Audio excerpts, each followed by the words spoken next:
Let's talk about one of the most emotionally charged subjects there is, abortion, but in an unemotional way.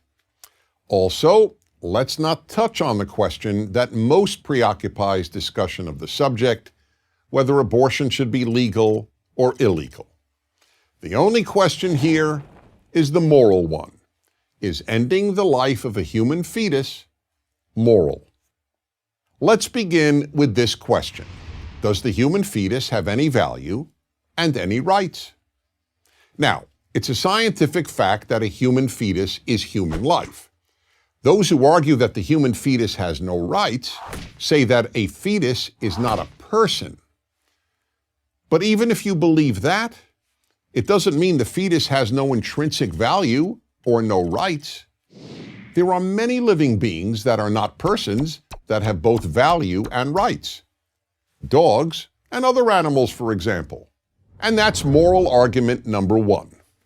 A living being doesn't have to be a person in order to have intrinsic moral value and rights. When challenged with this argument, people usually change the subject to the rights of the mother, meaning the right of a mother to end her fetus's life under any circumstance for any reason and at any time in her pregnancy.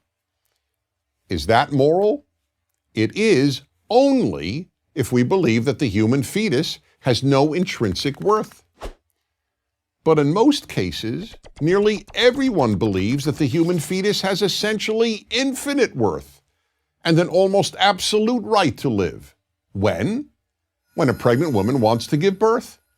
Then society and its laws regard the fetus as so valuable that if someone were to kill that fetus, that person could be prosecuted for homicide. Only if a pregnant woman doesn't want to give birth do many people regard the fetus as worthless. Now, does that make sense? It doesn't seem to. Either a human fetus has worth or it doesn't. And this is moral argument number two. On what moral grounds does the mother alone decide a fetus's worth? We certainly don't do that with regard to a newborn child. It is society, not the mother or the father, that determines whether a newborn child has worth and a right to live. So the question is, why should that be different before the human being is born? Why does one person, a mother, get to determine whether that being has any right to live?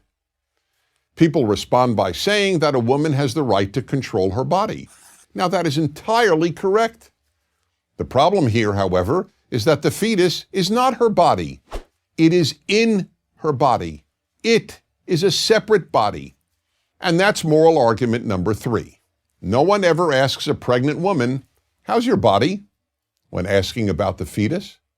People ask, "How's the baby?" Moral argument number four.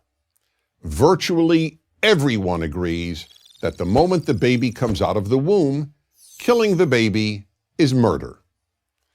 But deliberately killing it a few months before birth is considered no more morally problematic than extracting a tooth. How does that make sense? And finally, moral argument number five. Aren't there instances in which just about everyone, even among those who are pro-choice, would acknowledge that an abortion might not be moral? For example, would it be moral to abort a female fetus solely because the mother prefers boys to girls, as has happened millions of times in China and elsewhere? And one more example. Let's say science develops a method of determining whether a child in the womb is gay or straight.